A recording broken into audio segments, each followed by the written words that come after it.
whenever Taz's mane is on point, when his bridle flap is clipped very closely, his muzzle is clean, I feel like he looks like a champion, and that helps me to feel like a champion. When I like to know we look good, and this is something simple that everyone can do to help them look the part of a world-class trainer, a world-class barrel racer, and have the best possible looking horse at the rodeo no matter what. Do you love me? Do you need me?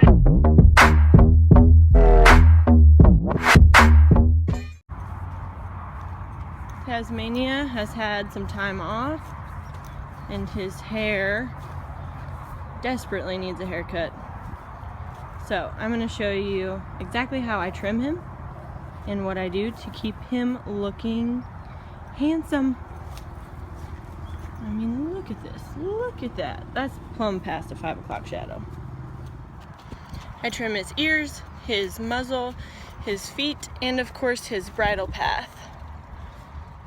And I'm obsessed with his mane and keeping it long, so I always leave it in braids, and I actually dye it black.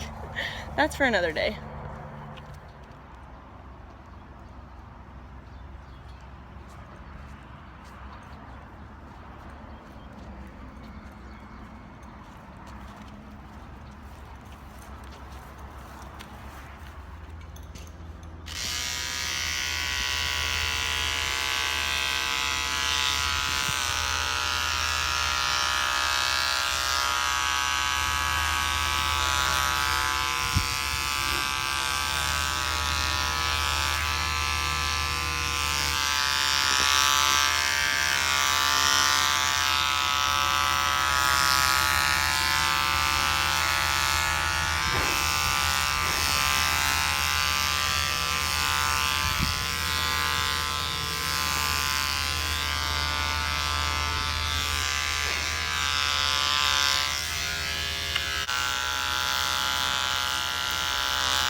So Taz is really good about letting me clip him.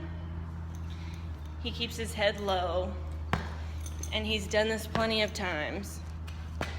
So it's really easy for me to do it now, but in the beginning he didn't know exactly what I was asking. So what I would do to teach him to keep his head down is I would just take 2 fingers and I'd put it on the top of his pole, and I would just apply a very, very light pressure until he really gave. And it's not up, it's down, but when he gives down, then I release. And that just kind of teaches him that that's where I want his head. It's just really low right here. And that's the easiest way to do it, because you can pull on their halter, but essentially they are stronger than you. But there is a pressure point right there at the top of the pole that you can just push on just a little bit and gradually work with them about keeping their head down. And then when you introduce the clippers, if they are scared of it, you always have that control. And Taz was never really scared of the noise, but he was scared of the vibration. So I would slowly introduce that to him until he kept his head nice and low. And in the beginning, it's important to just reward small progress. So if he would keep his head low and I would just touch him with the clippers, where are you going, buddy? I would count that as a win, and I would reward him and release at that point, and you just build on that small success. And then you go to their muzzle, so introduce them without the clippers on at all, let them smell it, turn them on, you know, just put it against their skin so they can feel the vibration, get them introduced to it, and then start.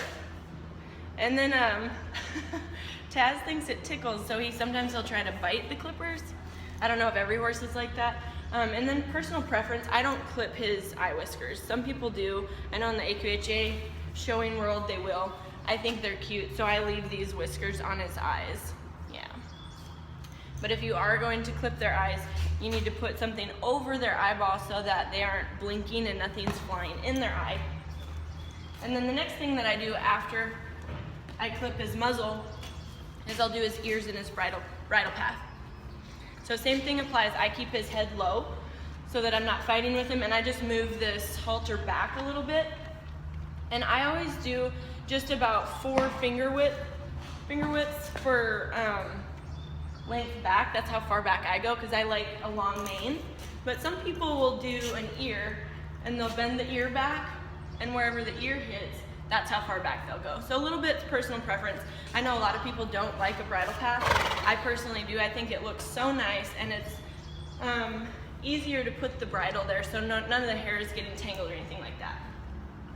And when I'm doing this, I'll go with the hair for one pass, and then once it's short, then I'll go against it for the next pass and get it really, really close. And these clippers are a little bit dull, so it always helps if your clippers are really sharp and new. Then you won't have to spend near as much time as I did on top of his head with these clippers, but he's just so good about it, he doesn't mind. But you gotta be really careful too, coming up here in the forelock so that you don't accidentally go too far, then you'll start cutting into their beautiful forelock. And I like his forelock to be long and pretty, so I don't ever wanna cut too far above the pole. So that knob right on the top of their head, that's where I stop. You can feel it. You can even leave a little extra if your horse has a little bit thinner of a mane. It's probably the most difficult part for horses is their ears, just because they're a little bit more sensitive, and since this is making noise, it's a little bit scary for them at times. So same thing applies. I keep his head down by using that pressure point on top of his head. And then for the ears, I'll actually bend them in half so that nothing gets in there, and it also kind of blocks the noise.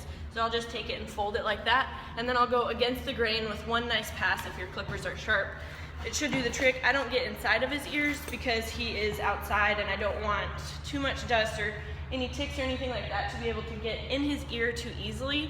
If you do have a horse in a barn or a show horse, you can clip all the way inside their ears. It looks beautiful, but they are more susceptible to dust that way. So let's give it a try, Taz.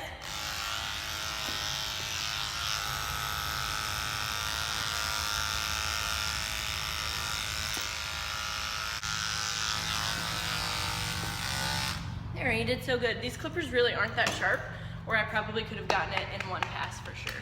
But he is such a good boy. Him is such a good model.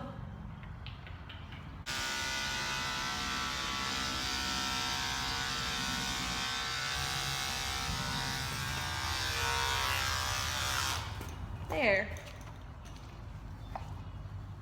And now he looks so pretty.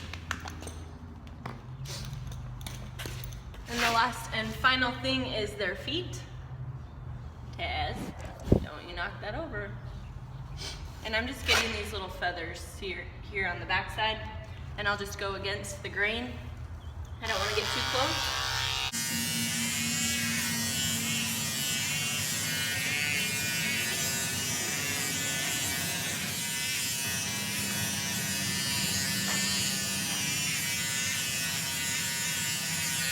Do you love me? Do you need me?